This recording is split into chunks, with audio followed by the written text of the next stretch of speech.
Queridos amigos, muy buenas tardes y muchas gracias por venir.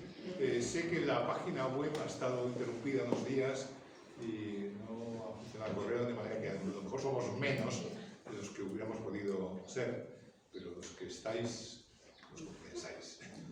Así que gracias. Bien, vamos a presentar el libro recientemente aparecido, que es la tercera edición de un clásico, de una obra importante para la lingüística española, que es El dialecto de San Ciprián de Sanabria, de primera edición, es del año 22. Nos acompañan y va a hablar en primer lugar Inés Fernández Ordóñez, patrona de la Fundación, miembro de la Real Academia, lingüista ilustre, catedrática de la Autónoma, etcétera, y muchas cosas más. Pedro Vega, profesor de la Universidad de Bonn, que es sanabrés y que es el promotor de esta tercera edición enriquecida con materiales que él ha elaborado y incorporado. Y tenemos un cuarto miembro, tenemos el honor de tener a Miguel González Sastre, que es nativo de San Ciprián de Sanabria, tal vez una de las últimas personas que ha escuchado el dialecto que allí se hablaba. Alguno decía, ¿por qué no habla Miguel después en San Ciprianés? Creo que va a ser difícil, pero bueno, si te animas. Bueno, a ver, haremos lo que podamos.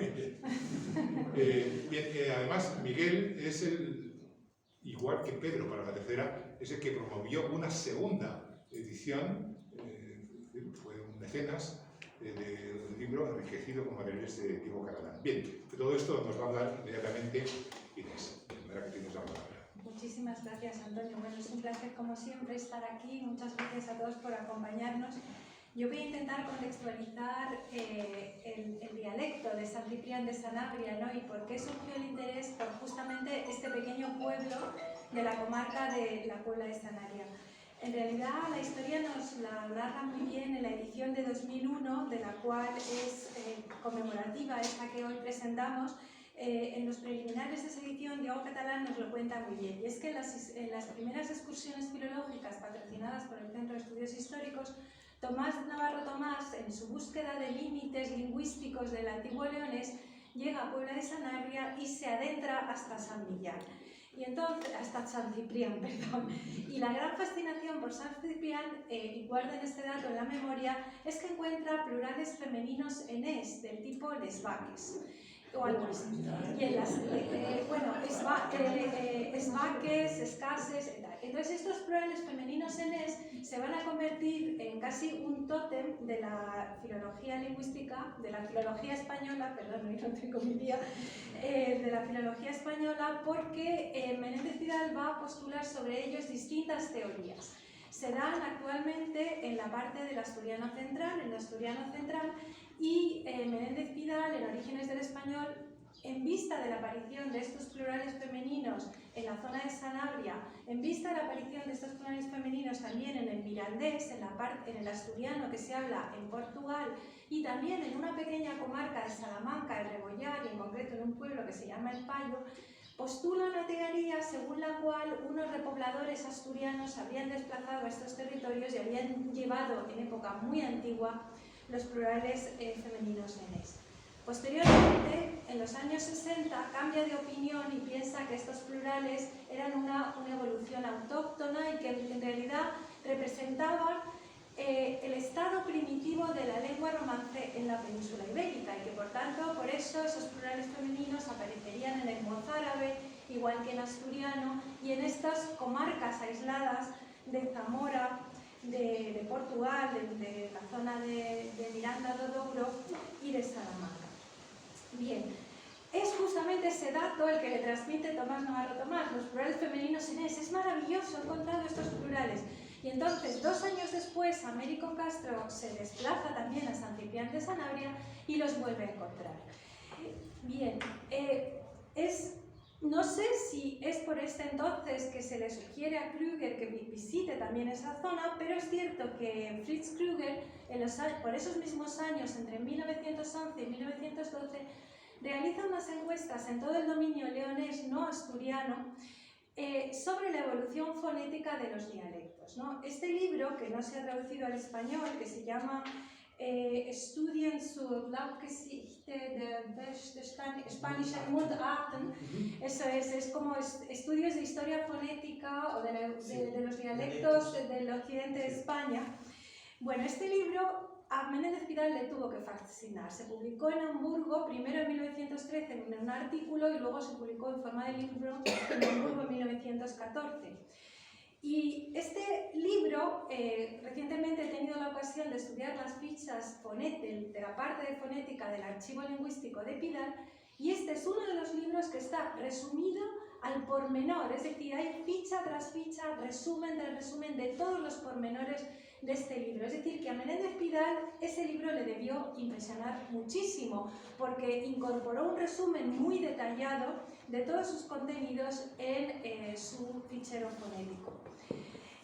Probablemente pienso, ¿no?, que es a partir de ahí cuando se establece la relación, sobre todo con Schedel, ¿no?, el catedrático del que era alumno Fritz Krüger, y con el propio Krüger, ¿no?, y entonces debe surgir la ocasión. Posteriormente, en 1921-22, Fritz Krüger se desplaza a San Ciprián de Sanabria y realiza la monografía que hoy conmemoramos, ¿no?, el dialecto de San Ciprián de Sanabria, y muy poco después, esta es publicada originalmente en 1923, y luego en 1925 publica un libro sobre la cultura material de esa zona, justamente del mismo pueblo. Hay que tener en cuenta que esta escuela lingüística de romanística alemana trabajaba dentro de la corriente que se llamaba Wörter und Sachen, palabras y cosas, y por tanto intentaban vincular la cultura etnográfica, antropológica, material con las palabras, ¿no? Por tanto, este otro libro es fundamentalmente de léxico. En cambio, esta monografía se refiere sobre todo a la fonética del dialecto y un poco a la morfología. Por tanto, este pequeño pueblo de la comarca de Sanabria había recibido una atención inusitada, ¿no?, en comparación con otros muchos pueblos del ámbito asturiano, leonés, andaluz, aragonés, ¿no?, porque primero fue Navarro Tomás, luego fue Américo Castro, luego fue Krüger, y la serie se completa con que el pueblo se incluyó también en la red de puntos de encuesta del Atlas Lingüístico de la Península Ibérica. Este atlas, como saben, fue promovido en su momento por Ramón Menéndez Pidal, diseñado por Tomás Navarro Tomás, y claro, Navarro Tomás incluyó como punto de encuesta representativo de Sanabria no cualquier otro pueblo, sino el de San Ciprián. Por desgracia, los materiales del Atlas todavía están inéditos, pero bueno, estamos en un proceso de edición digital y les voy a contar algunas anécdotas curiosas. Según la ficha de encuesta de San Ciprián, de Sanabria, que figura en el ALPI, se dice que sus habitantes llaman a su propia variedad, a su propio dialecto, charru o pachuecu. Pachuecu es como aparece referido en el libro de Krüger. La encuesta fue realizada por Aurelio Espinosa Jr., hijo, y por Lorenzo Rodríguez Castellano entre el 14 y el 15 de noviembre de 1934. Se dice en la nota que había 439 habitantes de hecho y 511 de derecho, que se dedicaba fundamentalmente a la agricultura y el pastoreo, que todos los lunes acudían al mercado de Puente de Sanabria, que estaba comunicado por caminos de herradura a La Baña, 16 kilómetros, y al mercado de Puente, 12 kilómetros, que la inmigración a América era considerable, que acostumbraban, sin embargo, a regresar. Y decía, vitalidad del dialecto intensa, el 80% del pueblo habla como el sujeto de la fonética. Bueno, deben saber que el ALPI tenía dos cuadernos, uno consagrado a la fonética y la morfosintaxis y otro al léxico. Entonces, normalmente los encuestadores se repartían, tomaban a dos informantes en el pueblo y uno hacía la fonética y otro hacía el léxico, ¿no? Entonces fue Espinosa, el encuestador de la fonética, y Rodríguez Castellano, el del léxico. Bien, pues nos podíamos preguntar cómo es este dialecto, ¿no? ¿Cómo es este dialecto? Bueno, pues este dialecto es un asturiano de tipo occidental. El asturiano occidental representa una transición entre el asturiano centro-oriental y el gallego, ¿no? Muchas de las características que tiene el dialecto coinciden con el asturiano occidental, ¿no? Con todo el asturiano a veces y con el occidental. De las más características propias del occidental es, por ejemplo, que tienen unos diptongos con una vocal intermedia entre la O y la E. Entonces no dicen puente ni puente, una especie de puente, una vocal intermedia que a lo mejor nos puede ilustrar, que yo no sabría reproducir bien, ¿no? Pero esta es una de las características del dialecto, que es característicamente occidental. Tiene también, por ejemplo, la conservación de los diptongos descendentes en E y en OU, es decir, por ejemplo, dicen cordeirus, o pueden decir ferreiru, pero también los diptongos en OU, es decir, que pueden decir, pues, cantou. Todas estas características son propias de la zona occidental. Bueno, me podría extender mucho sobre las características del dialecto, pero voy a centrarme sobre todo en las más distintivas, es decir, las que no coinciden con otros dialectos propios del Astur leonés occidental que hay en León y Asturias. Una de ellas es una mixtura en el uso del artículo. El artículo masculino singular coincide con el asturiano general, por ejemplo, dirán el prau. Pero los artículos femenino singular, masculino y femenino plural coinciden en cambio con el gallego y dirán abaca, esbaques o uspraus. Y esto es una característica que separa este dialecto y nos muestra la influencia del vecino gallego y portugués que tenían alrededor. Otra de las características es que tienen, como en toda la zona de Zamora, en vez de utilizar el diminutivo característico del gallego, el portugués y el asturiano, que es ino o iño o in, en esta zona se usa el diminutivo icuo, y dirán gaticu, casica, pero esto no es exclusivo de San Ciprián, porque se da también en toda Zamora, es decir, Zamora es una isla de ico, en un mar de inos, iños, tiene esa característica. Y lo más característico es esto que fue percibido como nítidos plurales femeninos en es, pero aquí siento decepcionarles. Los encuestadores del ALPI no vieron un plural femenino M tan claro como había pensado Navarro Tomás o como había pensado también Krüger. Para los encuestadores del ALPI, la vocal final en el plural femenino era más bien una vocal intermedia entre una A y una E. Es decir, era una vocal que podía incluso ser percibida como una A. Y aquí tendríamos, bueno, pues un contraste, una diferencia que probablemente cabría pensar si se debe a la apreciación del dialectólogo que recogió los datos o porque claro, las transcripciones de Navarro Tomás son inequívocamente con E, ¿no? Es decir, dirían esbaques, pero según los dialectólogos del ALPI dicen una vocal intermedia entre una A y una E. Y por tanto así la hemos transcrito, ¿no?, en los cuadernos actualmente, es decir, que pondrían en cuestión desde luego la idea pidalina de que estas plurales con vocal intermedia entre una A y una E fueran originarios y más bien quizá hay que pensar como en una evolución por influencia del cierre de la vocal, por la presencia de la S o de la N final, porque hay que decir que esta cierre de la vocal está muy condicionada por la presencia de una S o de una N final en cualquier contexto. Bueno, esto es quizá unas precisiones muy técnicas, pero bueno, creo que me pueden haber ayudado a contextualizar el dialecto del que estamos hablando. Y ahora devuelvo la palabra a...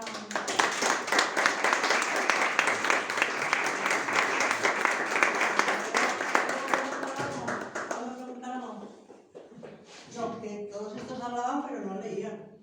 Todos estos hablaban pero no leían. Y también hay que decir que la monografía de Krüger es interesante porque él recoge los datos contrastándolos con el maestro del lugar, es decir, con una persona.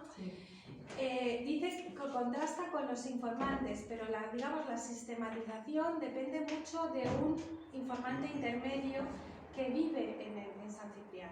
Es decir, que no sigue una técnica, digamos, de recogida de los datos tan estricta como hicieron en el ALPI, que eran siempre los mismos los que encuestaban directamente al informante. Eso es, sí. Sí, por supuesto. Bien, antes de darle la palabra a Pedro Vega, quería recordar algunas cosas. Que las 3 ediciones de esta obra, la singular, tienen que ver con esta casa. En primer lugar, la primera edición es un anejo de la revista de Filología Española y es un encargo, ¿no?, del propio don Ramón, aunque no vivía todavía en esta casa, pero bueno, el círculo pidalino sabe. La segunda edición se debe a Miguel González Sastre y recuerdo muy bien el contexto en que se produjo esta edición. Miguel tiene un restaurante, un magnífico restaurante que se llama El Bierzo. Curiosamente, un Sanabres tiene un restaurante llamado El Bierzo, una contradicción que ya nos explicarás. Y bien, allí, además de comerse muy bien y a precios muy razonables, Miguel era una persona enormemente sociable, enseguida entablaba amistad con sus clientes y acababa interesándose por las cosas de los demás. Allí había tertulias famosas de muchísima gente y allí se han hecho amistades, se han urdido matrimonios, conspiraciones políticas, libros y de todo. Bien, pues él, al saber que yo trabajaba en esta casa, me dijo que sabía, yo sé que hay un libro sobre el dialecto de mi pueblo que me gustaría ver. Yo hice una fotocopia y te la pasé. Pero por suerte, esto después le interesó a Diego Catalán, con el entusiasmo que ponía Diego en todas las cosas, pues no solo la fotocopia, sino te pasó el original y decidisteis hacer una reedición. Sí. Una reedición que tú vendías a un precio módico en tu restaurante y una edición corta que se agotó, creo que bastante pronto. Bueno, más o menos. De agotarse, porque la gente de allí, del pueblo, pues sí, dice que falaban, no sé qué, un dialecto que no lo conocíamos, pero no la gente joven no toma interés por nada, ¿sabes?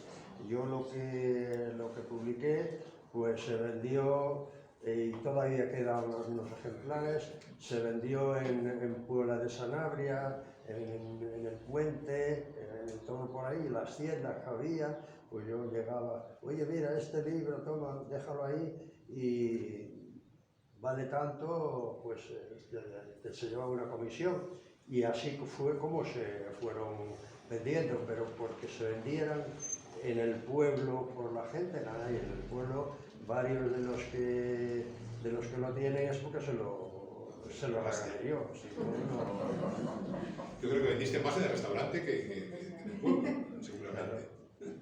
Bien, pues esta es la segunda edición que estaba enriquecida con una serie de materiales que aportó Diego, las cartas de Krüger, también unas fotos que le proporcionó ya entonces Pedro Vega y unas cartas además de Schiller, el creador de la dialectología románica, pues también, y luego una introducción donde Diego explicaba un poco estos precedentes, ¿no?, que había al libro de Krüger. Bien, la tercera edición se debe a Pedro Vega, que también, pues, en contacto con Diego, pues decidió que era muy útil tener una nueva edición donde se aprovecharon todos los enriquecimientos de la segunda y además Pedro ha añadido un nuevo material, unas fotografías espléndidas y también pues la transcripción de unos cuentos, que como muestra de lengua Krüger incluyó 7 cuentos, algunos francamente divertidos, pero de una notación fonética que le hace muy difícil su lectura. Y Pedro Vega pues lo ha puesto sin modificar en absoluto el dialecto, lo ha puesto de manera legible. Bien, ha dicho Inés que Krüger pertenece a esa escuela en donde las palabras se estudiaban junto con los objetos. Es decir, que los lingüistas se doblaban en etnógrafos. Krüger hace algo más. Krüger, como todos los que hacían dialectología encaminados por Menéndez Pidal, tenían un encargo adicional que era recoger romances. Y en efecto, Krüger es el primero que recoge romances en Sanabria, algunas versiones espléndidas. Allí aparece pues, el mono que reta a Valencia, aparece la Infantina Encantada, la Serrana de la Vera. Es decir, que los romances que entonces se podían recoger en Sanabria eran realmente espléndidos, de una magnífica tradición romancística. Esa misma tradición es la que después reaparece en las... en Zamora habían recogido antes romances Castro y Navarro, pero lo hacen en un área más al sur, es decir, que realmente Sanabria es un hallazgo personal de Krüger.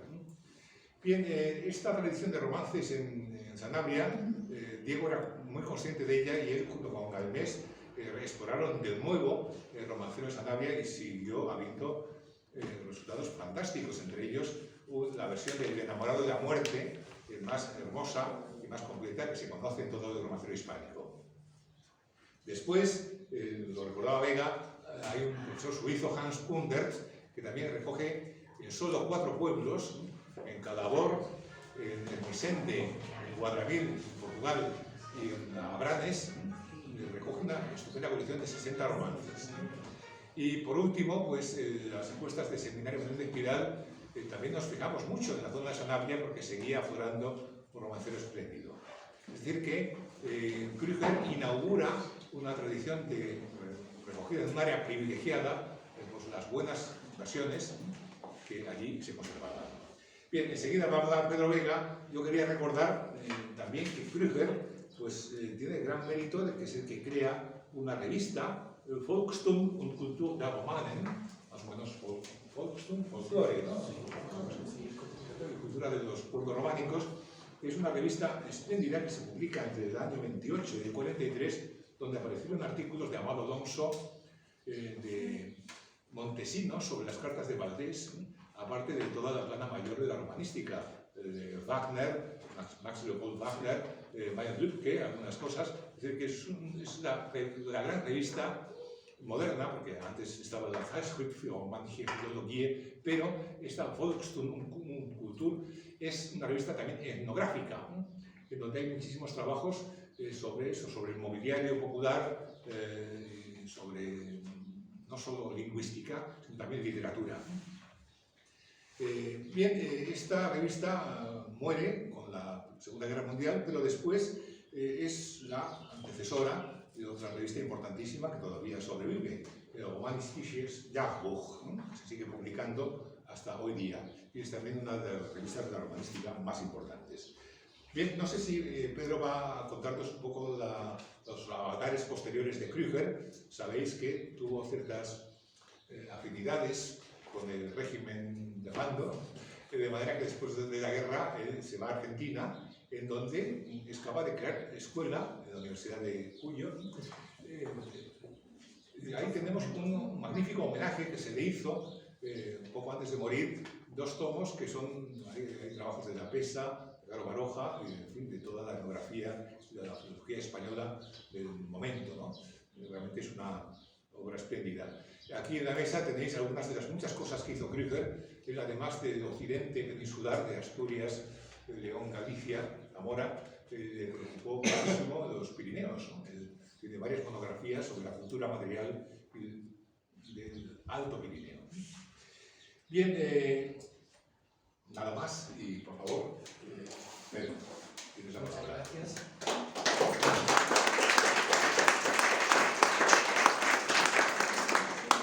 Bueno, pues muchas gracias por la invitación y estoy agradecido. Y es para mí un honor y digamos también un placer estar presente en la presentación, valga la redundancia, de esta nueva edición.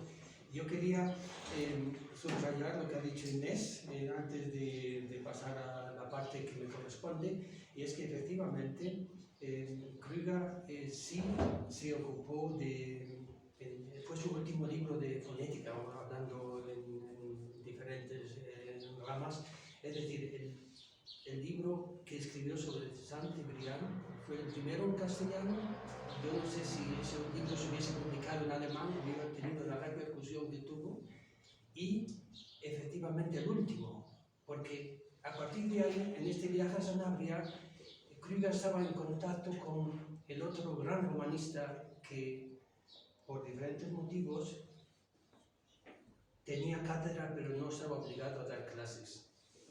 Estaba exento de lo que era Max Leopold Wagner, y Max Leopold Wagner era un políglota que, por sus afinidades de persona y de carácter, pues contactó muy pronto con las culturas de los sefarditas, y un punto que a Diego le interesó muchísimo siempre, y efectivamente Wagner fue el primero que realizó un trabajo en Cerdeña sobre el sardo y que aplicó el nuevo método de Werthermensagen, que era la cultura que Antonio ha mencionado, que era el cambio hacia el estudio de la...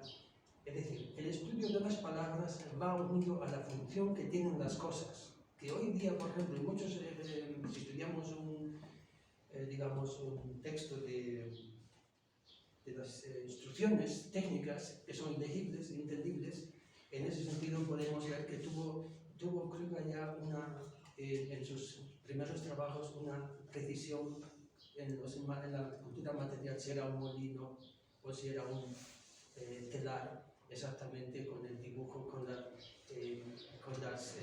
funciones. Lo digo porque es que, gracias a Dios, conservo el original de Krüger de Hamburgo, que lo tuvo su sucesor, Harry Mayer, con las anotaciones a mano, porque en el texto, en esos dibujos, no se indica dónde, qué pieza es.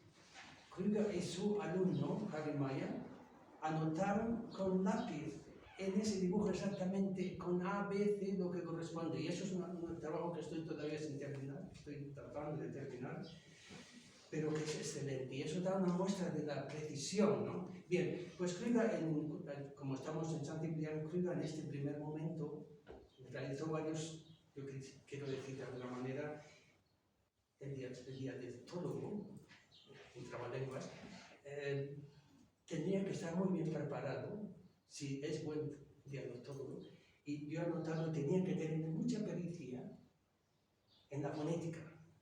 Oír muy bien, o sea, distinguir muy bien los... Después tendría que ser además un buen, hoy diríamos, sociólogo, en aquel momento, Pepe, perdona, se decía etnólogo, etnología, y en la organización posterior,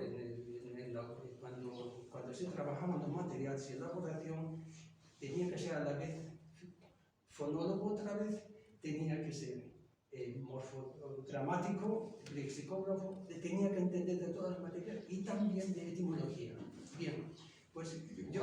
Y dibujar, sí, esto era importante, es lo que tal vez es interesante saber, que Krüger, además de la fonética, que era el trabajo que había hecho anteriormente en lo que hoy llamamos la raya, que es la frontera entre España y Portugal, que él recorrió en el primer estudio, él, además de este aspecto, se ocupó después de la cultura material, por el cambio de enfoque. Y eso ya lo llevaba, cuando el segundo viaje que hizo a España en 1921, ya estaba en sus planes, por lo cual hacía cuadernos.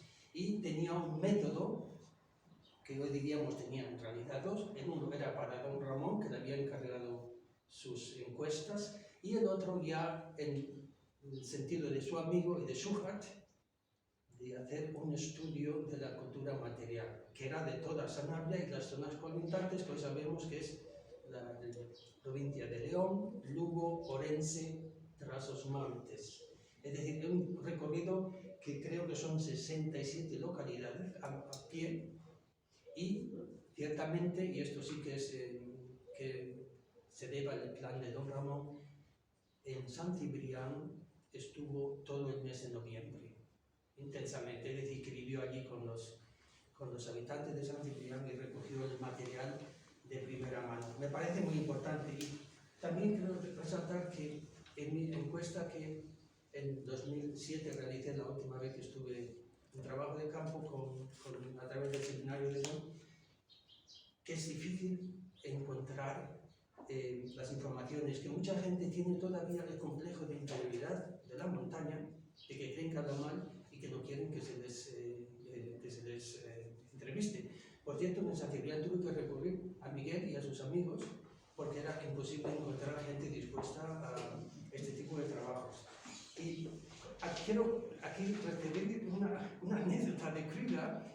Krüger, cuando ya estaba en Mendoza, siguió en contacto con el Centro de Estudios Históricos, por supuesto, y una persona que para él también resultó importante para mantener la relación fue el catedrático de Salamanca, Cortés Vázquez, el segundo autor de Sanabria, que escribió después el trabajo sobre Lubián, sobre el dialecto gadaico-portugués de Lubián.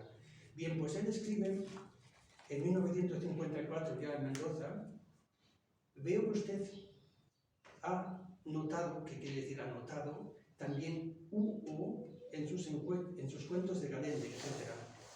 Lo que me da una gran satisfacción, pues la aparición de esta forma vieja hasta me había dado un susto al comenzar mis encuestas en Ribadelago. ¿Oigo bien o no oigo bien?, se preguntaba Krüger. Me dije en pocos momentos después de empezar mi trabajo. Insistí, es decir, volvió a repetir las preguntas a los informantes. ¿Es usted sordo?, me dijo la gente. Ya lo preguntó tantas veces, es decir, que la gente al final, pues, si uno insiste, se cansa. Quiero insistir en que este tema de la O, la acentuación, el dictonio de la U-O, se conserva en el rasgo de San Ciprián, se conservaba, y es uno de los rasgos más antiguos que con tanta frecuencia ocurren en los documentos de la Edad Media. Es decir, en esto que tú has dicho es importante. Aquí hay una diacronía que se extiende y que yo creo que don Ramón es, en ese sentido, un romanista diferente que compaginaba el estudio de los textos, de los archivos, la lengua escrita, con los estudios sincrónicos. Y eso creo que es un gran valor que en cierto sentido las encuestas orales vinieron también a rellenar este vacío. Y yo estoy seguro que cuando anota puerco, bueno, huevo, que es una fase que hoy decimos huevo, con E, pero que es la fase anterior, que se mantenía en ese momento, ¿no? Pero solamente quería decir que no era fácil hacer estas encuestas, y mucho menos con la, digamos, exactitud. Pues bien, Krüger tenía, además de la suerte de tener a don Ramón, tenía otros instrumentos que yo creo que diferencian en parte, solamente en parte, a la filología hispánica con la, yo diría, centroeuropea, por no decir alemana, y es la tradición comparatista de los romanistas alemanes, donde la fuente principal es el latín y después es el francés, después viene el italiano, después viene el reto romano de Suiza y después viene el romano, es decir, después viene en aquella época. ¿Por qué? Porque había poca gente que dominase bien el castellano, y es cierto que el trabajo de Krüger sobre la fonética de la raya está basado, si uno se fija, y eso es de reconocer a don Ramón, en el RB, el Romanos Etimologos Wörterbuch de Meyer-Liebke, de 1911. Y es más, el nuevo diccionario de 1935, que con todos sus deficiencias es el único que tenemos, ahí Meyer-Liebke tomó para su corpus, para su estudio, el otro trabajo de Krüger posterior, de 1925, de Gegenstandskultur, la cultura material que tú has citado. Ese es el libro que figura para el Salabres. Es decir, el Salabres incluso figura en el Romanos Etimologos Wörterbuch como lengua. Y eso es para mí uno de los motivos por qué creo que Krüger a pesar de todas sus deficiencias, aportó excelentes estudios y sobre todo después desde el punto de vista comparatista, se nota en este libro mismo, he visto una revisión que hay casi 30 entradas en el Saint-Cyprien del Maya Lipke, de la primera edición de 1911, ¿no? Entonces, esto quiere decir que, por una parte, la repercusión en la filología romanística en general fue enorme, pero también he visto que, y estar aquí es obligado a decirlo, que en los orígenes del español, el Santillán y Sanabria también tiene está documentado, y bueno, es un honor, por supuesto, saber que ese trabajo fue reconocido con todas las deficiencias. Él posteriormente se alejó de Sanabria y continuó sus investigaciones, su centro de interés. A la otra parte había comenzado en el sur de Francia, en Languedoc, había hecho sus primeras encuestas y se ocupó de la cultura de los Altos Pirineos, que aquí están los 6 tomos para que se hagan una idea, y que últimamente creo que están siendo traducidos por el gobierno de Aragón, según parece, ¿no? Ciertamente fueron años de la política muy difíciles. La revista del órgano de yo le llamo Escuela de Hamburgo, la Escuela de Krüger, desapareció después de la guerra y los materiales desaparecieron también. Lo que pasa con este tema es pues que nosotros tenemos hasta ahora en Zamora cierta, digamos, intentos de recuperación de la obra, ¿no? Pero bueno, me quiero, dejando aparte ese tema, decir por qué hice esta obra. Creo que Inés lo ha subrayado y Antonio, los méritos de Krüger por su información de primera mano, por su autenticidad en la investigación, por su método comparatista, que se le da mucha importancia. Creo que no cabe duda. Lo único que a mí me pareció que deberíamos de mantener es, lógicamente, la edición original, porque sí, dejaría de serlo. Entonces la hemos mantenido, y desde un principio también esta magistral introducción que ha hecho Diego, que tal vez indirectamente me ha motivado a continuar. Pero tengo que confesar que cuando he visto con qué impulso él sacó este libro digamos, del olvido, pues indudablemente esa introducción era digna de mantener. No sabemos todavía cuántas veces se editará, pero hemos aprovechado la ocasión del centenario para resaltar un poco y de alguna manera expresar el reconocimiento a un filólogo extranjero, pero que se sintió siempre aquí en su patria, ¿no? En su casa, ¿no? Es un poco triste decirlo. Bueno, 100 años después estamos en esta situación y yo me encontré que había 100 páginas de cartas de Schlegel a don Ramón en alemán. Es un tema que me parece muy importante para entender la relación, cómo surgió, cómo se desarrolló, qué problemas hubo, qué posibilidades y límites, pero es un tema para otro trabajo independiente. Eso sería falta por hacer una historia de la relación entre los romanistas, o la influencia, o digamos, entre la romanística alemana o extranjera y la romanística ibero-románica. Pues estas cartas las hemos eliminado una vez que hemos hablado del tema. Si se debían mantener, eran demasiadas páginas. Las hemos, de alguna manera, se entiende mucho, pero hay que tomar decisiones. Y lo que sí hemos intentado es, por una parte, mi idea que yo tenía al principio de hacer un trabajo amplio. Cuando en 2007 hice un trabajo de estudios con un fotógrafo de la Universidad de Bonn, estuvimos recorriendo gran parte de Sanabria, hacer un trabajo en el sentido tras las huellas de Krüger.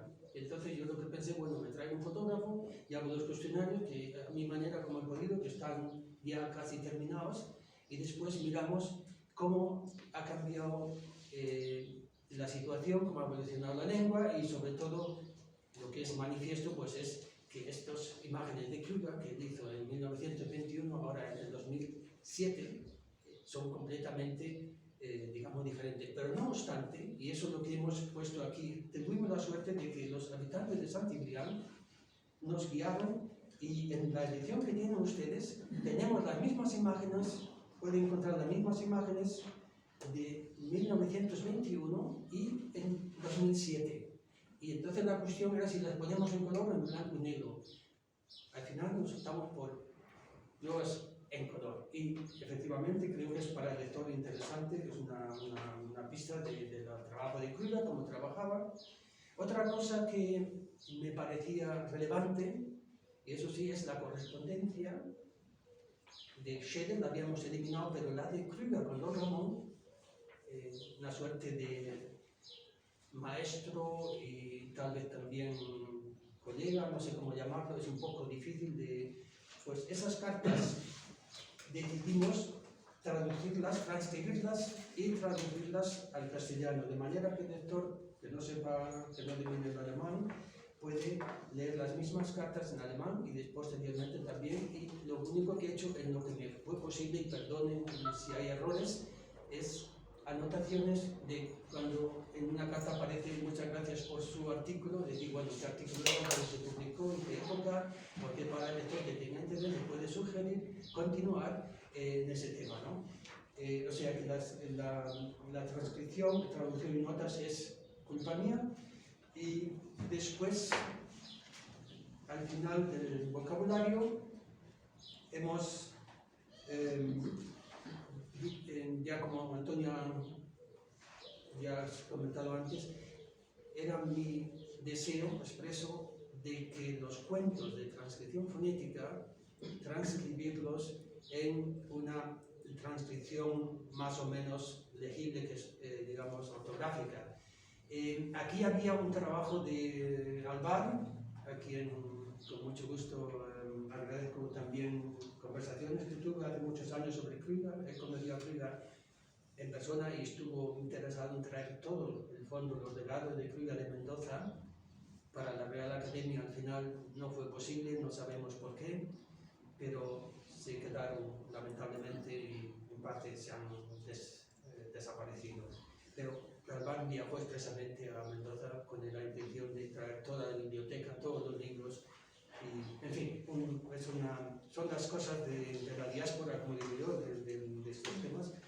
Y ahí me optaba al final, había unas versiones de Cortés Vázquez, estudioso del Sanabres, y me decidí por la anotación del maestro salmantino. Tal vez también es una decisión personal, pero espero que el lector pues agradezca, y hemos puesto los textos de manera que van por numeración, de que cualquier duda pues se puede, en casos de duda, cuando yo soy de otra opinión, que pues pongo entre paréntesis o en cursiva mi variante, ¿no? Para que el lector sepa, bueno, esto es de él, soy el culpable. Lo digo porque hay cosas muy curiosas, y ya llegamos al último en este proyecto, de pronto me dice Sara, o Antonio, ya no recuerdo qué fue, pues es que ha aparecido el romance de Saint-Cyprien de 1921. Y yo sabía por un libro de Diego que tenía, de que él había mencionado ese romance, pero nunca lo había visto. Y entonces he dicho, pues eso es un regalo precioso, porque eso es una muestra más de cómo trabajaban los colaboradores de Don Ramón. No solamente fonética, sino que, por favor, también la tradición del romancero, lo que habíamos comentado. Y por eso decidimos incluirlo al final, esa versión. Y, en fin, ahí noto, por ejemplo, yo creo que Alcázar viva Don Pedro, pero la anotación que tiene Krüger es iba con Y, es decir, que ella dudaba de ese tema, ¿no? Lo he dejado como está porque es un tema, pero en Sanabres iba es diva, Y yo me fijo en esto porque Cluga mismo, en el dialecto de San Ciprián, hay un perfecto.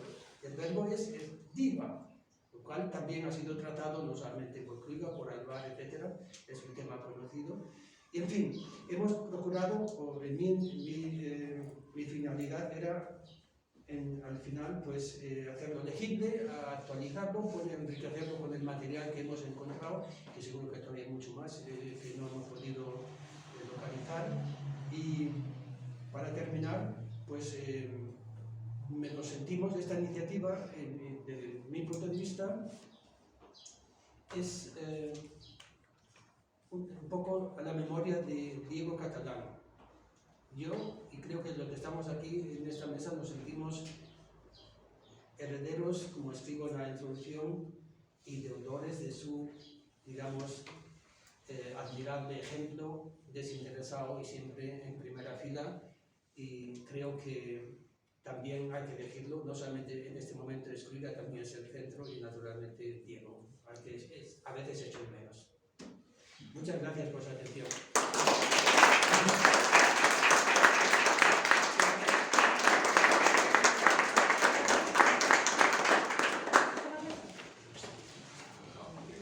Pues gracias a ti, Pedro, por esta magnífica explicación. Y ahora, pues, en efecto, tenemos el privilegio de tener a un habitante de San Ciprián de Sanabria. La primera que quería preguntar, ¿es Sanabria o es Cabrera? No, es Sanabria. Pero muy cerca de Cabrera, ¿ya? Pues nos separa de La Baña 16 kilómetros. No había carretera. No había y la han aprobado, la han intentado aprobar 2 o 3 veces y una de las veces la han hecho más abajo por la zona de Sanabria, otras no se ha hecho porque claro, es una sierra que es muy alta y ahí el que haya una carretera, pues el pueblo más interesado ha sido siempre La Baña, porque es el primer pueblo pizarrero de Europa. Y entonces, toda la pizarra que sacan en La Baña la tienen que subir hasta León, hasta el tren, y le cuesta mucho más. Y sin embargo, habiendo una comunicación de La Baña a San Ciprián, son 17 kilómetros, y de San Ciprián a la estación del tren de Puebla de Sanabria son otros 17, que entonces el espacio para transportar esa mercancía les salía mucho más barato, pero siempre lo han... Y lo que sí hay, ¿ves? Ahora, bueno, con eso de que hace 50 años que estamos allí, pues nos han sacado algunas cosas en la prensa y todo eso, y esto lo ha sacado, pues, lo conocéis, a Rogelio Blanco, que ha sido director general de los archivos, y entonces cita aquí la historia de mi pueblo, como no la conocíamos nadie, sino que dice, nos llamaban los Zoelas, tribu Astur, según Estrabón y Plinio el Viejo. Ocupaban los territorios actualmente denominados Trasosmontes, Sanabria, Cabrera Baja y el refugio de las sierras de la Cabrera y Cabrera, hasta su derrota por los romanos años 25 a.C. Vivían en castros y en relaciones afianzadas con otras tribus o genos próximas fijadas en teseras, documento portátil sobre metálico, bronce o plata, en el que establecían acuerdos de hermandad y hospitalidad. A partir de este documento, bien lo atestigua la tabla de los Zoelas o tabla de Astorga, existente en un museo de Berlín. Conocemos parte del orden social y político de esta gens Astur y de sus relaciones con las tribus próximas. Por ejemplo, con los cabrugeneiros de la Cabrera, donde buscaban el contacto con el vecino como huésped, y no como hoste enemigo.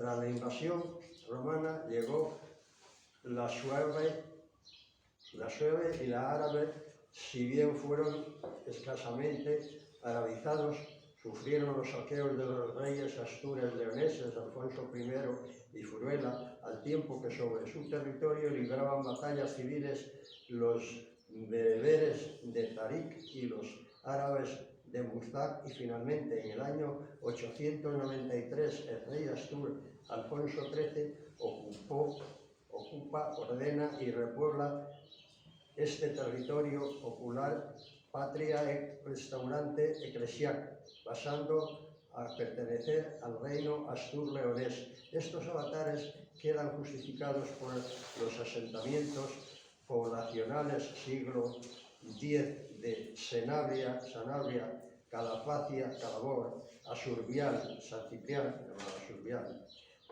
Bueno, Zoela de Asurbial es Miguel González, o sea, hasta aquí es lo que se conoce la historia desde que existe.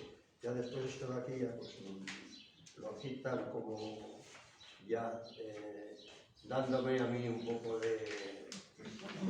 Dando bien. Miguel, no sé, ¿tú qué recuerdas de tu pueblo? De este dialecto, ¿tú todavía lo viste vivo? Sí, hombre, sí.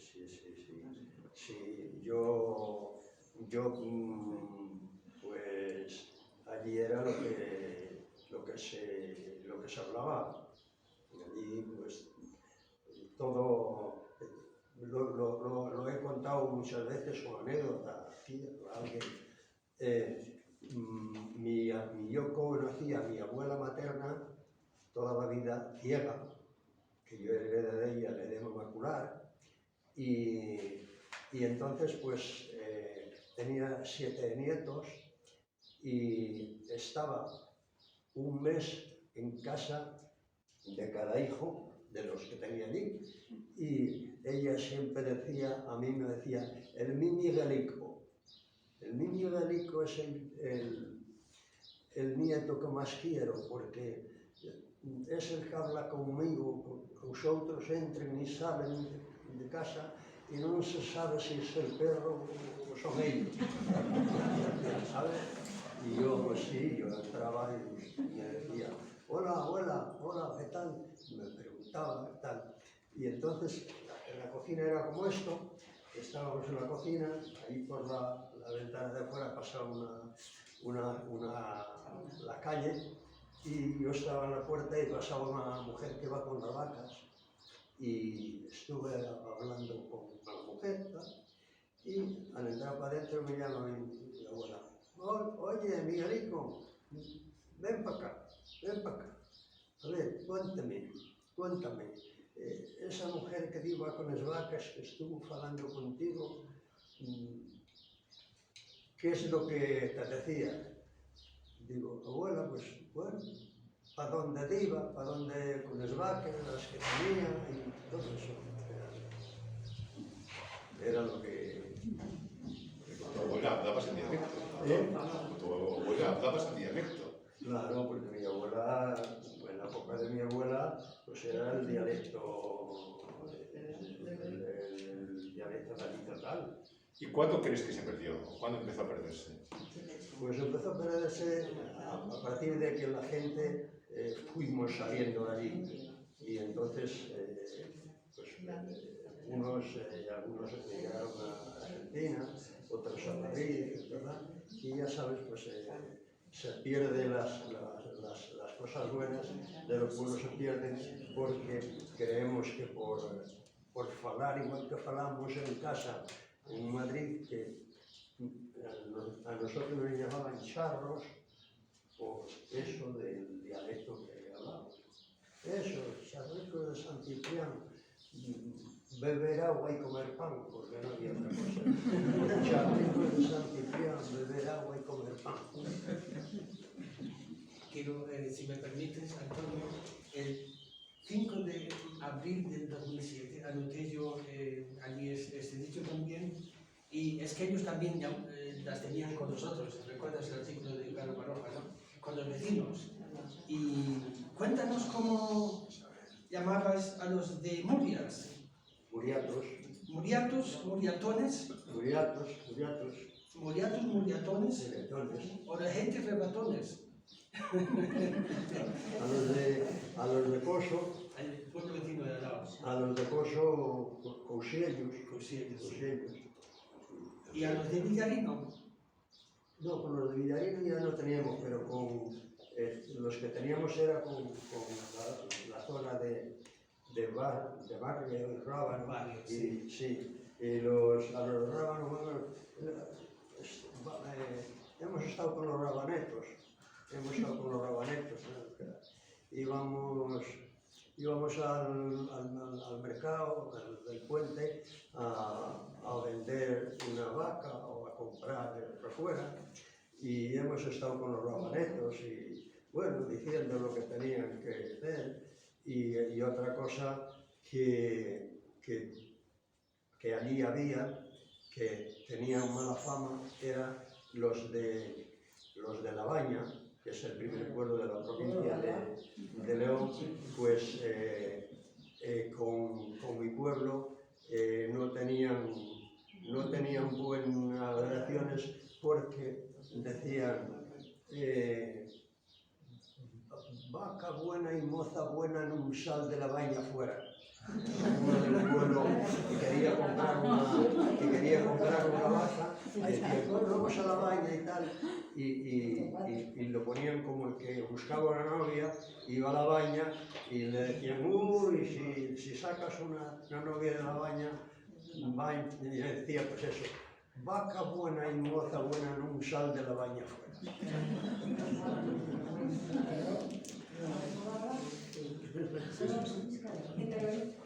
No, que yo soy del Valle de la Triana, y mi prima también. Y decimos, Cheite chume. Se me llama el que no diga.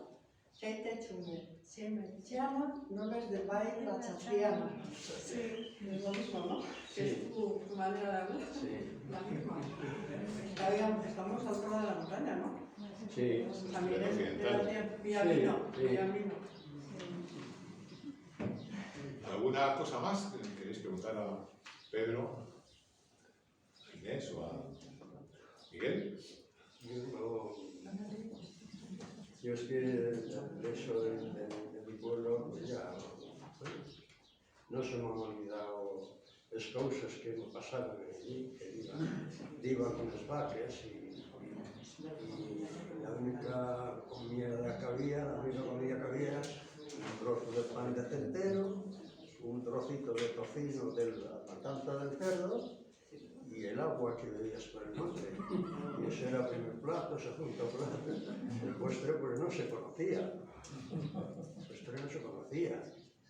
Y bueno, pues el día que había una fiesta de cualquier cosa, pues era día grande, porque ya se hacía el familiar una comida, digamos, especial, pero nada de aperitivos de jamón, se hacían un plato de arroz con cualquier cosa y postre ni nada. Aquello era una vida oscura y dura, pero así fue así, así nos criamos y la gente de allí pues era feliz. No hemos comentado que Miguel, entre otras cosas, es un cazador empedernido. Tú has cazado caza mayor de jabalíes y de ciervos y más cosas. ¿Y eso empezaste allí o fue más tarde? No, eso fue aquí. Allí empecé con... Iba con las vacas. Y mi padre, como tenía escopeta, yo no tenía permiso todavía, pero escondida la sacaba y la llevaba al monte, ¿no? Para ver si podía cazar algo. Y de ahí me vino el vicio de eso. Y bueno, cuando vine a Madrid, pues empecé trabajando en un restaurante allí por la zona de la calle Barcelona, la calle Carretas, la cocinera es prima hermana mía, luego se casó con el dueño de... Y de ahí me fui a... Iba un chico asturiano a comer, iba un martes, un jueves, ¿qué tal? Y digo, bueno, tío, tú, camarero también, digo, tú, joder, vaya empresa donde trabajas, o cualquier día de la semana tienes libre, los camareros nada más nos dan el domingo por la tarde-noche y tal. Y viene un día y le dice, oye, ya que te ha gustado mi trabajo, dice, si te interesa, pues coges y vas a la calle Marqués del Urquijo 28, llamas, entras y le dices que vas a pedir una estancia para rellenarla, para que van a admitir personal, que era la sociedad de Vagón Disco, que era la empresa que explotaba la hostelería en los trenes, en los tarros, en los trenes, y bueno, pues fui y allí me presenté y se lo dije a la señorita de la mesa y dice, bueno, pues espere, siéntese ahí. Al ratito sale un señor, me dice, no, pase, que pasó a una oficina. Digo, bueno, ¿de dónde eres?